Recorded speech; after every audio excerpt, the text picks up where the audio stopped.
You're not here because you're weak. You're here because something inside you is calling. You can't name it, but you feel it. Every day, people think addiction is just a bad habit, a lack of discipline. Just stop, they say, as if it were that simple. But what if it isn't random? What if it's a message from the deepest part of your mind? A signal you've been carrying for years. In the next few minutes, we go deeper, beyond willpower, beyond self-control, into what Carl Jung saw as the real reason for addiction. We'll talk about how it begins, what it really means, and why it's more than a problem to fix. It's a call to understand. We'll explore the link between addiction and your shadow. Why, on a spiritual level, it might be an attempt to find something sacred, and what you can do to answer that call without losing yourself. If the same pattern keeps pulling you back, if you feel there's more to your struggle than anyone sees, stay with me.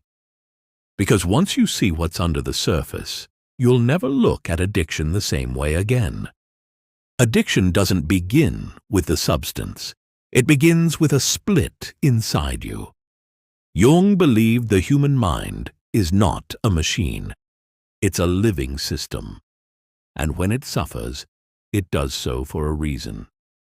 Somewhere along the way, a part of you was pushed aside, hidden, silenced, maybe to survive, maybe to fit in, but it didn't disappear. Jung called this the shadow. Everything you hide from the world and from yourself. The feelings you weren't allowed to feel. The truths you weren't ready to face. The shadow waits. It speaks in dreams, in strange thoughts, in patterns you can't explain. Addiction is one of its voices. It's not here to destroy you. It's here to deliver a message. You think you're craving the drink, the rush, the escape. But the real craving is deeper. You're craving silence from the inner noise, relief from the weight you carry, a moment where the pain stops. Jung saw this clearly.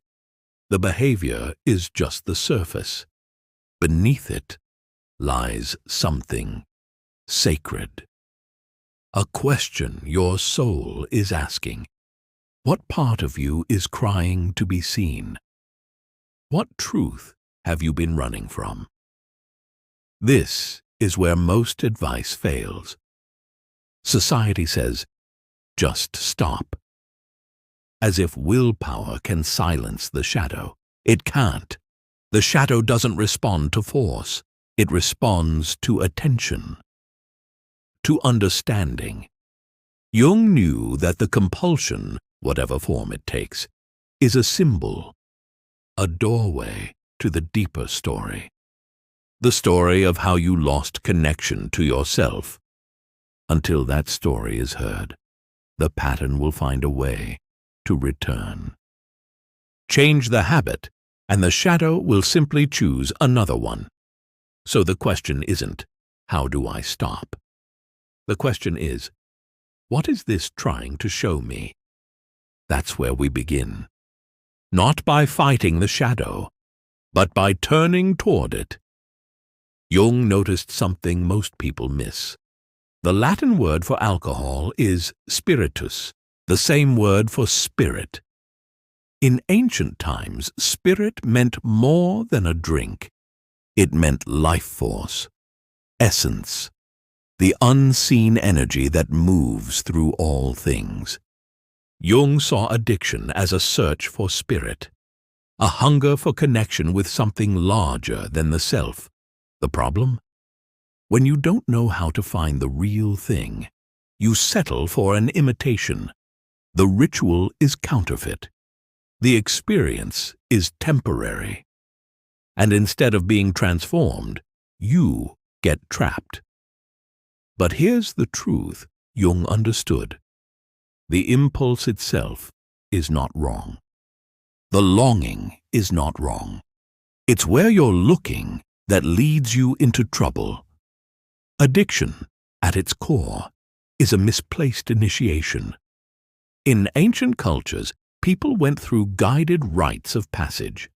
They faced trials, symbolic deaths, and rebirths. They emerged with new meaning. Today, those rituals are gone. But the psyche still craves them. Without guidance, you create your own. You seek intensity, you seek transformation, but without structure or meaning, it turns inward. Jung would say, the addict is a self-initiate without a guide. That's why the journey becomes dangerous. The substance, the rush, the pattern. It's not just an escape. It's an attempt to touch the eternal, to dissolve the boundaries of the small self. The tragedy is that you already carry what you're seeking, the connection, the wholeness, the meaning, but it's buried. The shadow covers it, the ego resists it, and so you reach for a shortcut. Jung's message: stop chasing the imitation. Start searching for the real thing, the real spirit, the real transformation, the real initiation into who you are meant to become. The shadow is not a monster. It is a part of you. But it's the part you've learned to hide, the feelings you weren't allowed to express, the truths that felt too heavy to face. Maybe it's anger. Maybe it's grief. Maybe it's a longing for love you never received. Jung believed the shadow is born the moment you decide, this part of me is unacceptable. From that day on, you push it down, you cover it, you distract yourself, but it never disappears. In dreams, it takes form. In relationships, it leaks out. And in addiction, it finds a voice you cannot ignore. Most people try to fight the shadow. They resist it, deny it, pretend it's gone.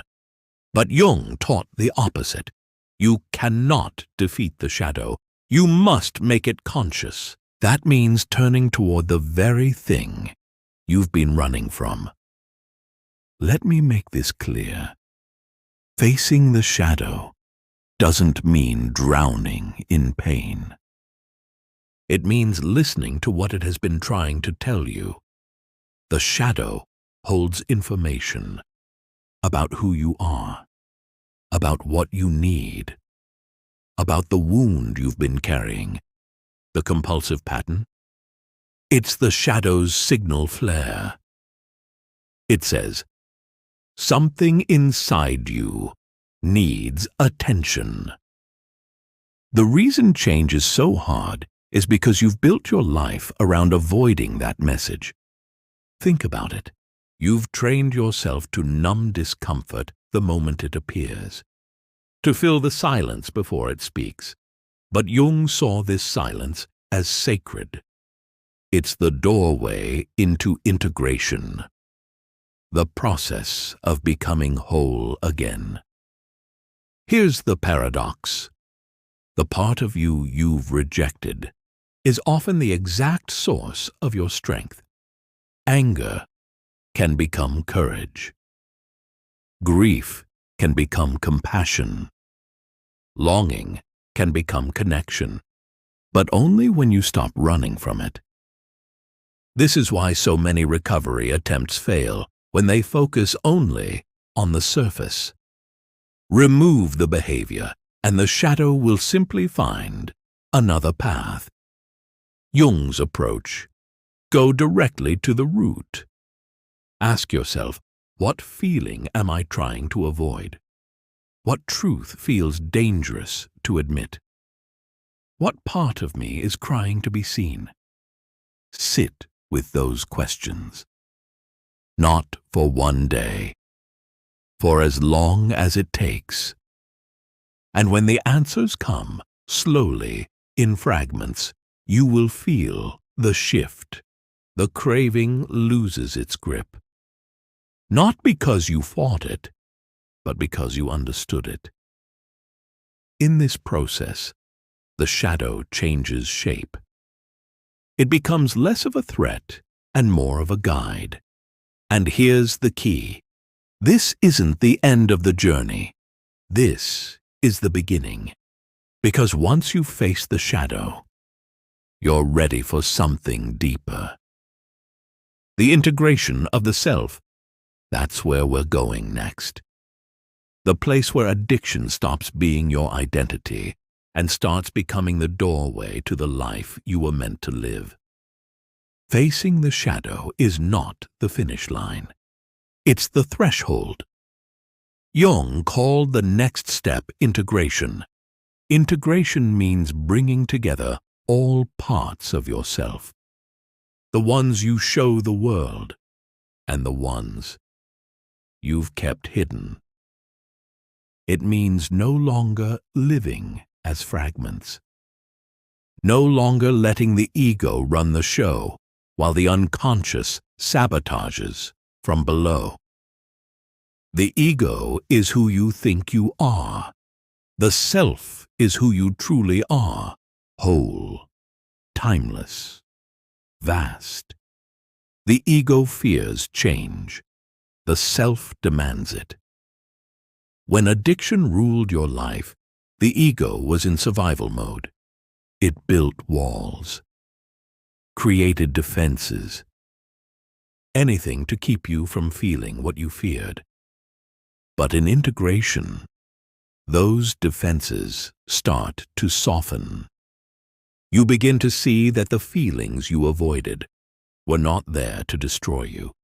They were signals, teachers. Integration is not about becoming perfect. It's about becoming real.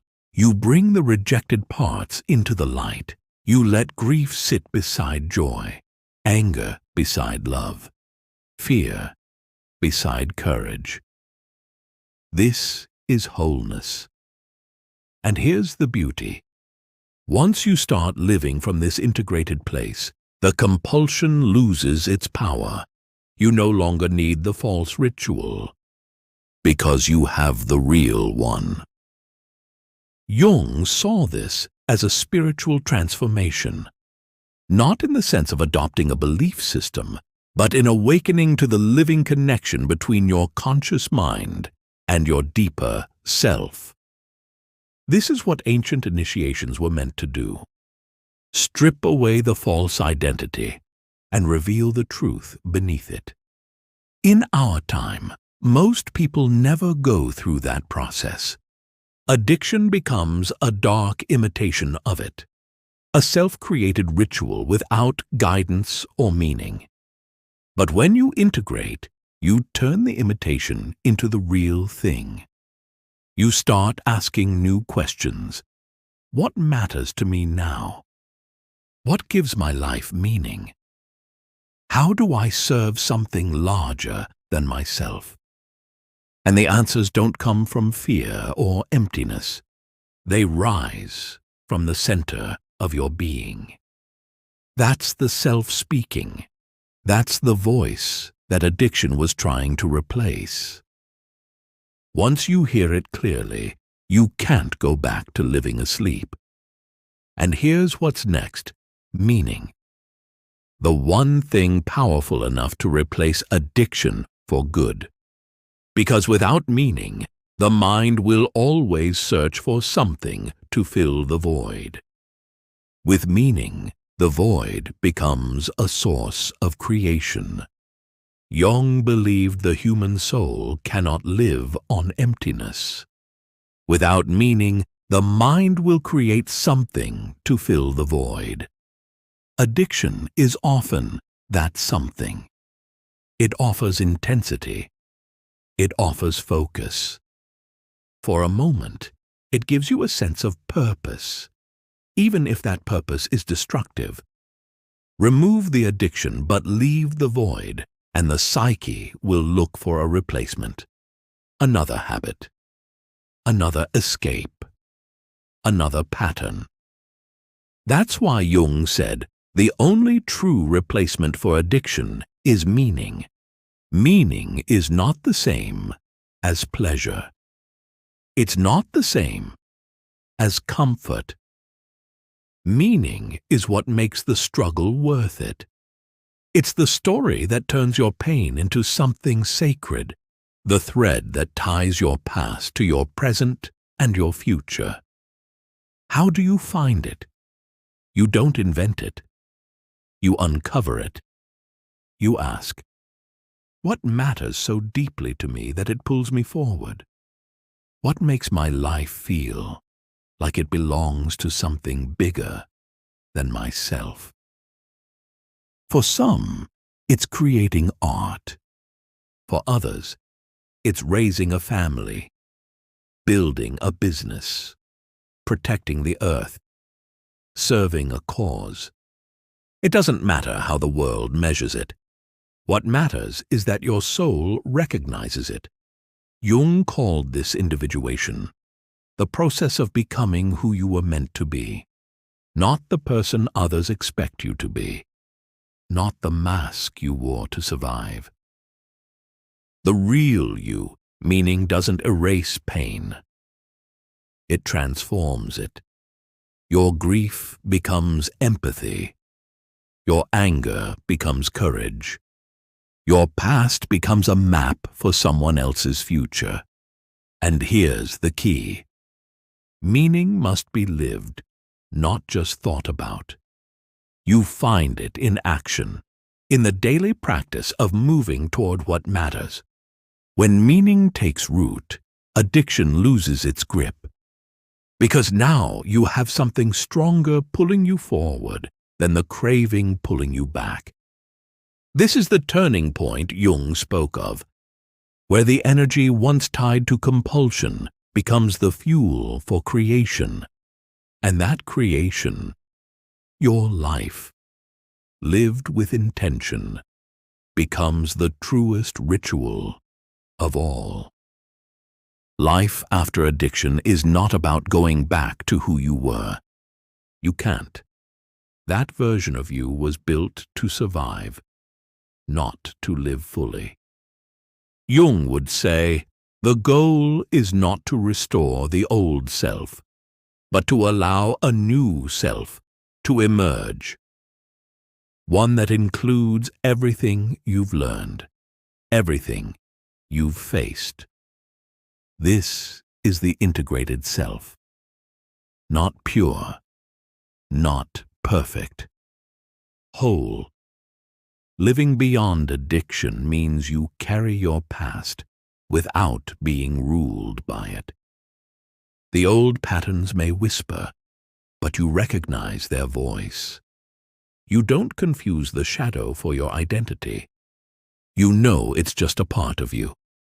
And now, a part you've befriended. And here's something else. Wholeness changes the way you relate to others. Jung often spoke about the archetype of the wounded healer, the idea that those who have suffered deeply can become guides for others, not because they're perfect, but because they understand. You may not see yourself as a guide. You may think you're simply living your life. But your presence becomes medicine for those still lost in the pattern you've walked through.